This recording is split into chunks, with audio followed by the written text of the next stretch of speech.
Una muy buena amiga que tengo, que conocí hace muchos años. Ella fue mi primera jefa cuando comencé a trabajar saliendo de la universidad. Ella fue mi primera jefa. Hacía en Facebook un reclamo que me llamó la atención. Decía ella por la noche: ¿qué acaso no existen los caballeros? Otra vez me topé con un grosero. Increíble que los hombres hayan perdido la sensibilidad para tratarnos. Vaya, pues la caballerosidad, a lo mejor algunos que me escuchen, o a lo mejor los niños de algunos que me escuchen, que a lo mejor van escuchando este programa de camino a la escuela, le pregunten a su mamá o a su papá: ¿qué es eso de caballerosidad, papá? ¿Qué es eso de caballerosidad, mamá? Y qué terrible. La caballerosidad es, sin lugar a dudas, una actitud fundamental en la vida de un varón cristiano. Y por ello quiero hablarte de la caballerosidad como camino a la santidad, así tal cual, la caballerosidad como un camino a la santidad. ¿Por qué? Porque Dios nos hizo para ser santos, y estamos llamados a ser santos, y la única manera de entrar al cielo es siendo santo. Y para poder ser santo, primero hay que ser hombre, porque Dios nos hizo humanos. Dios nos hizo hombres para que, siendo hombres, seamos santos. Entonces, para poder ser santos, primero tenemos que formar hombres hechos y derechos. Estoy hablando de los varones en concreto en esta emisión. Aunque bueno, a la mujer que le venga el saco, pues que se lo ponga, por favor, porque también habrá quien grite desesperado: ¿y dónde quedaron las damas? Entonces, para ser santo, tenemos que hacer primero un hombre hecho y derecho. Eso significa, tenemos que desarrollar las virtudes. Las virtudes son buenas costumbres, precisamente. Un caballero es aquel hombre que rige su vida por las buenas costumbres. ¿Y cómo esto tiene que ver con la santidad? Bueno, pues es que todas estas virtudes nos ayudan a perfeccionarnos como hombres, precisamente. Y en esa vía de perfección nos van haciendo semejantes a Dios.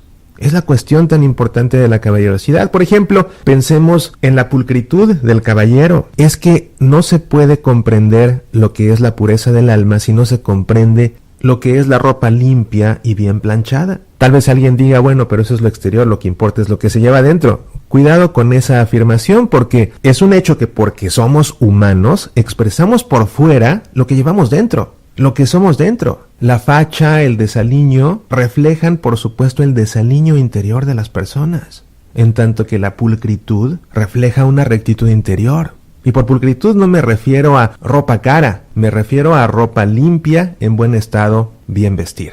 Otra característica que distingue a los caballeros es la servicialidad. Fíjate si no va esto de la mano con el evangelio. Un caballero es servicial, un caballero sirve a los demás. Se pone de pie para dar el asiento, deja pasar primero a los demás. Si se cae un pañuelo, lo levantan de inmediato, y los primeros. Están atentos a ver qué necesitan otros para correr en su auxilio de inmediato. Y por supuesto que esto va en la línea con el evangelio. Dejar pasar primero, fíjate. ¿Jesús acaso no nos pide ser los últimos? Porque siendo el último se es el primero. Pero querer ser primero en todo, metérsele a todo el mundo, cortar filas. Eso es tan impropio del caballero como es impropio del Hijo de Dios. ¿Qué me dices del respeto? Porque algo que distingue a los caballeros hechos y derechos es el respeto. Son hombres respetuosos. De entrada son puntuales, no hacen esperar a los demás. Y fíjate cómo todo se va reflejando en todos los ámbitos de la vida, porque las personas impuntuales son impuntuales hasta para llegar a misa.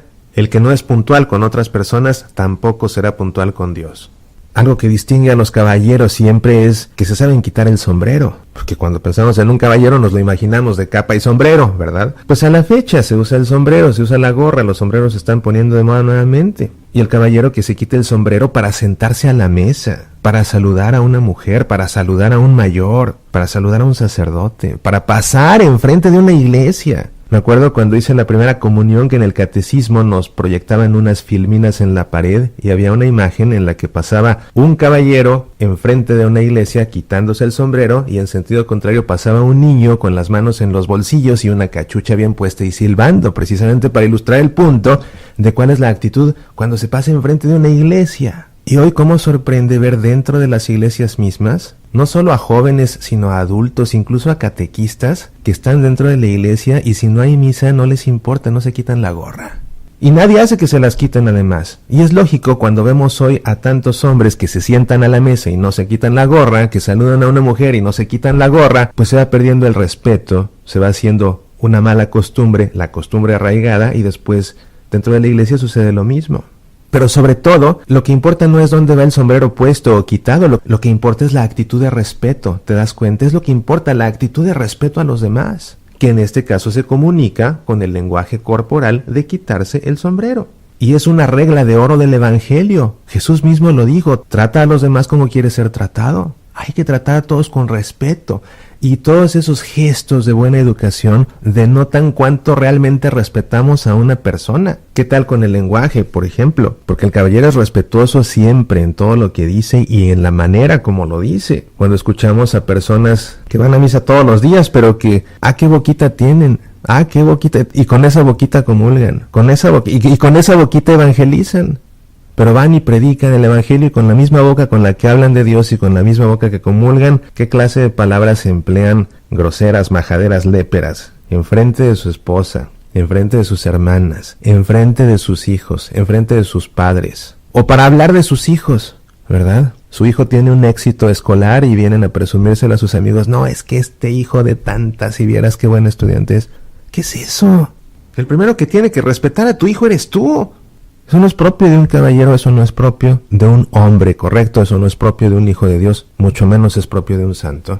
Y créeme que se puede ser incluso enérgico cuando es necesario, se puede no dejarse de otro cuando se está propasando, sin perder la compostura y sin caer en la grosería, y te lo puedo garantizar con el rigor de la evidencia, porque te puedo yo afirmar que jamás de los jamases, por molesto que haya estado con alguien, le he dicho una grosería, nunca nadie me ha oído decir una grosería. Ni siquiera a alguien que me ha insultado primero, jamás a nadie le he dicho una grosería. Me acuerdo que cuando iba en la secundaria, pues había estudiado con el mismo grupo de alumnos y alumnas toda mi vida, me conocían muy bien todos. Y me acuerdo que una vez iba en tercero de secundaria, estaba a la hora de la entrada en el patio con un grupo de compañeros, y cerca había un grupo de compañeras, y de repente alguien de los niños dijo alguna grosería por ahí. Me acuerdo que una de las niñas del otro grupo comentó, como en secreto, pero la alcancé a oír con las demás, que Mauricio dijo una grosería. ¿Fue Mauricio el que la dijo? No sabes cómo me dolió, y lo que me dolió más es que después, horas después, a la hora del recreo, pasé por casualidad donde estaba un grupo de niñas de mi salón y estaban conversando acerca de si cómo era posible que Mauricio hubiera dicho una grosería. Decía, no creo que haya sido él, y lo que más me dolió es que alguna resolviera, bueno, pues a fin de cuentas es hombre, pues algún día se le iba a salir. No. Esa no es la manera como se expresa un caballero, porque esa no es la manera como se expresa un hijo de Dios, porque esa no es la manera como se expresa un discípulo de Jesucristo. Pero pues sí, eso vemos, y de repente encontramos sacerdotes que desde el ambón también en sus homilías meten por aquí y por acá alguna palabra, algún chiste vulgar de cómico barato. Vemos hombres que en los grupos de apostolado también, y siempre se excusan con la misma ridiculez, perdóname la palabra, pero como si no hubiera de sobra 1000 calificativos para decir lo que uno tiene en mente, pero piensan que por decir perdóname la palabra, pero, y soltando su majadería, se curan en salud, en un ambiente apostólico, en un ambiente de Dios. ¿Ves la incoherencia?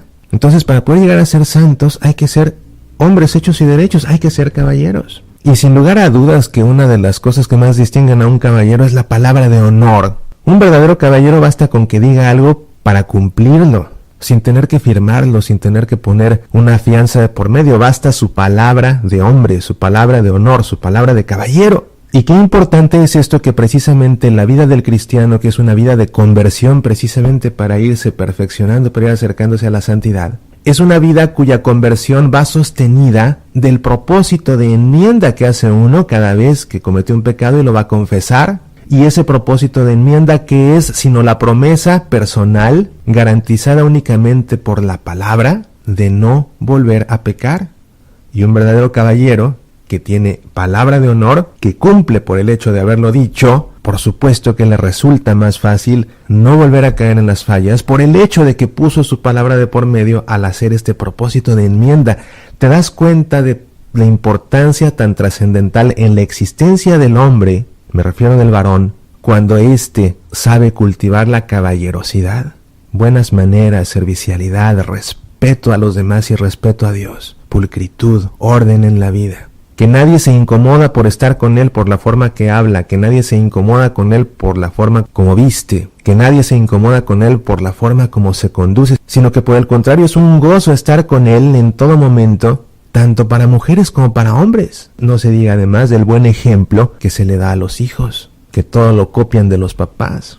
Es así que la caballerosidad es un camino a la perfección y por ende es un camino a la santidad. Lo opuesto de la virtud es el vicio. Así lo opuesto de la caballerosidad es la vulgaridad, los malos modales, las palabras groseras, los chistes de doble sentido, el querer ser primero yo, después yo y el último yo. No, queridos amigos, cultivemos la caballerosidad y cultivemos la caballerosidad en nuestros hijos. Y con todo respeto y cariño, pues también invito a las mujeres a que recuerden que hay que cultivar la feminidad que Dios les dio, con todas las características y sobre todo con todas las virtudes propias que implica ser mujer. Igualmente, tierna, hacendosa, respetuosa, bien educada, cortés, agradecida, alegre, bonita. Sí, bonita. Siempre eso distingue a una dama de una mujer cualquiera. Y Dios no hizo mujeres cualesquiera. Dios hizo mujeres para que siendo mujeres de verdad, sean santas. Soy Mauricio Pérez. Estas son Semillas para la Vida.